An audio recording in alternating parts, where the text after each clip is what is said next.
आप सभी साथियों को मेरा नमस्कार। दोस्तों आइए देखते हैं आज के मुख्य समाचार। होली पर मिल सकता है बढ़े डीए का तोहफा। महानिदेशक ने आधार कार्ड के लिए लिखा पत्र। ओपीएस लागू करने वाले राज्यों को केंद्र से नहीं मिलेगा कर्ज। आइए दोस्तों खबरों को देखते हैं विस्तार से। केंद्रीय कर्मचारियों को होली पर मिल सकता है डीए बढ़ोतरी का तोहफा। 2 कारणों से दबाव में है सरकार। दोस्तों इस संदर्भ में न्यूज है, अपनी स्क्रीन पे आप देख सकते हैं। केंद्र सरकार के कर्मचारियों और पेंशनरों को होली से पहले महंगाई भत्ता एवं महंगाई राहत का तोहफा मिल सकता है। मौजूदा परिस्थितियों में अगर 4% डीए बढ़ता है तो केंद्र सरकार के 47 लाख केंद्रीय कर्मचारियों और 63 लाख पेंशनरों का डीए डीआर 38% से बढ़कर 41% हो जाएगा।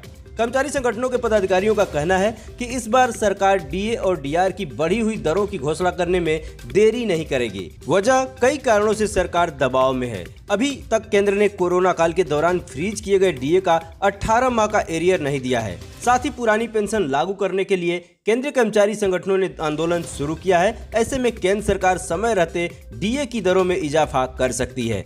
डीए की दर में हुआ था 4% का इजाफा। इससे पहले गत वर्ष सितंबर में केंद्रीय कैबिनेट की बैठक में डीए की दर बढ़ाने के फैसले पर मुहर लगी थी। तब 34% की दर से महंगाई भत्ता मिल रहा था। डीए डीआर में 4% का इजाफा होने से वह दर बढ़कर 38% हो गई थी। केंद्र सरकार द्वारा महंगाई भत्ता एवं महंगाई राहत में हर वर्ष 1 जनवरी और 1 जुलाई से बढ़ोतरी करने का नियम है। अब कई वर्षों से ये भत्ते जारी होने में कुछ माह की देरी होने लगी है। गत वर्ष जुलाई से डीए में जो बढ़ोतरी होनी थी उसकी घोषणा सितंबर के अंत में की गई थी। तब all India consumer price index for industrial workers का डाटा महंगाई भत्ते और महंगाई राहत में लगभग 5% तक की बढ़ोतरी की संभावना जता रहा था। तो दोस्तों इस प्रकार से स्पष्ट है कि वर्ष 2023 जनवरी माह के लिए जो महंगाई भत्ते की घोषणा होनी है वो अभी शेष है और कब ये केंद्र सरकार घोषणा करती है इसका इंतजार हो रहा है। लेकिन ऐसी संभावना जताई जा रही है कि 4% महंगाई भत्ता आपका बढ़ना लगभग तय माना जा रहा है। और ये घोषणा चूंकि अगले महीने होली का त्यौहार है और ऐसे मौके पे निश्चित रूप से ये उम्मीद की जा रही है कि केंद्र सरकार की तरफ से ये घोषणा कर दी जाएगी।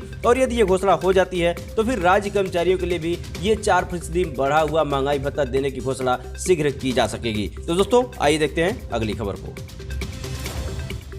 दोस्तों आपने स्क्रीन पे देख पा रहे हैं महानिदेशक स्कूल शिक्षा श्री विजय कल्याण जी का आदेश है और यह आदेश उप महानिदेशक भारतीय विशिष्ट पहचान प्राधिकरण क्षेत्रीय कार्यालय उत्तर प्रदेश लखनऊ के लिए दिया गया है। इस आदेश के डेट की बात करते हैं तो 3 फरवरी 2023 को आदेश दिया गया है। आदेश के विषय की बात करें तो आधार नामांकन हेतु नामित registrar school education and sport Uttar Pradesh के माध्यम से छात्र छात्राओं के आधार नामांकन अपडेशन उपलब्ध कराने के संबंध में ये आदेश निर्गत किया गया है। तो दोस्तों आप जानते हैं कि उत्तर प्रदेश के प्रत्येक बीआरसी पर यहाँ पे 2 आधार नामांकन मशीनें उपलब्ध कराई गई हैं और उसके माध्यम से हमारे विद्यालयों में जो बच्चे पढ़ते हैं उनका आधार नामांकन का कार्य करना है, आधार उनका बनवाना है। और इसी क्रम में यहाँ पे नीचे यहाँ बताया जा रहा है कि बेसिक शिक्षा विभाग उत्तर प्रदेश के आधार नामांकन मशीनों द्वारा छात्र छात्राओं के आधार नामांकन अपडेशन का कार्य कराया जा रहा है, जिसके क्रम में जनपदों द्वारा अवगत कराया गया है कि नवीन आधार तथा अपडेशन कराने के 1 माह उपरांत भी छात्र छात्राओं को आधार की प्रति समय से प्राप्त नहीं हो पा रही है, जिसके कारण बेसिक शिक्षा विभाग द्वारा छात्र छात्राओं को डीबीटी के माध्यम से हस्तांतरित की जाने वाली धनराशि में विलंब की स्थिति उत्पन्न हो रही है। अतः अनुरोध है कि बेसिक शिक्षा विभाग के छात्र छात्राओं को नवीन आधार अपडेशन समय से उपलब्ध कराने हेतु संबंधित को निर्देशित करने का कष्ट करे भौतिक विजय कल्याण जी। तो दोस्तों महानिदेशक महोदय के इस पत्र के बाद उम्मीद की जानी चाहिए कि जिन बच्चों का आधार की प्रति अभी प्राप्त नहीं हुई है, इस आदेश के बाद संभवतः अब उनका शीघ्रता से आधार की प्रति प्राप्त हो जाएगी। आइए दोस्तों देखते हैं अगली खबर को। ओपीएस लागू करने वाले राज्यों को केंद्र से नहीं मिलेगा अतिरिक्त कर्ज। नई दिल्ली से एक खबर है दोस्तों, पुरानी पेंशन योजना को फिर से लागू करने वाले राज्यों को वित्तीय वर्ष 2023-24 के दौरान केंद्र सरकार से अतिरिक्त कर्ज नहीं मिल सकेगा। राज्यों को इसके लिए हतोत्साहित करने के लिए सरकार ने नियमों में बदलाव किया था।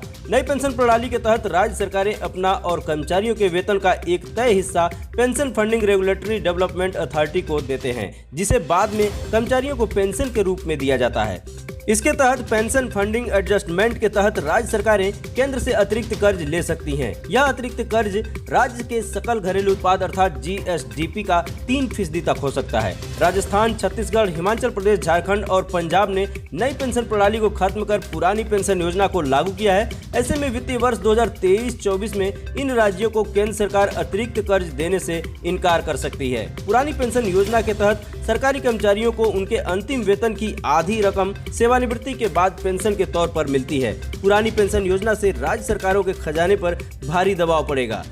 योजना आयोग के पूर्व चेयरमैन मोंटेक सिंह अहलुवालिया समेत कई आर्थिक विशेषज्ञों ने भी राज्यों के पुरानी पेंशन योजना को लागू करने पर चिंता जताई है। इसकी वजह यह है कि पुरानी पेंशन योजना लागू होने से राज्यों के पास स्वास्थ्य, शिक्षा और बुनियादी ढांचे के विकास के लिए बहुत कम पैसा बचेगा। तो दोस्तों मजेदार बात तो यह है कि मोंटेक सिंह अहलुवालिया जी जो कि खुद पेंशन ले रहे हैं और ये इस तरह के बयान कर रहे हैं, क्यों ना अपनी पेंशन ये छोड़ देते हैं। और बहुत सारे जो आर्थिक विशेषज्ञ हैं ये अपने पेंशन छोड़ के क्यों नहीं ये सलाह दे रहे हैं, ये बड़ी मजेदार बात है। तो दोस्तों कहीं ना कहीं इनके समय में पेंशन थी तो ये पेंशन ले रहे हैं, उस पर ये नहीं बोलेंगे कि वो पेंशन छोड़ेंगे, लेकिन यहाँ पे जिनको पेंशन मिलने वाली है पुरानी पेंशन का विरोध कर रहे हैं और आर्थिक संकट की स्थिति बता रहे हैं, जो कि काफी हास्यास्पद है। तो दोस्तों ये रहे अब तक के मुख्य समाचार। वीडियो अच्छी लगी हो तो लाइक कर दीजिएगा, चैनल को भी सब्सक्राइब नहीं कर सब्सक्राइब कर लीजिएगा। मिलते हैं दोस्तों नेक्स्ट वीडियो में नेक्स्ट टॉपिक के साथ, तब तक के लिए नमस्कार।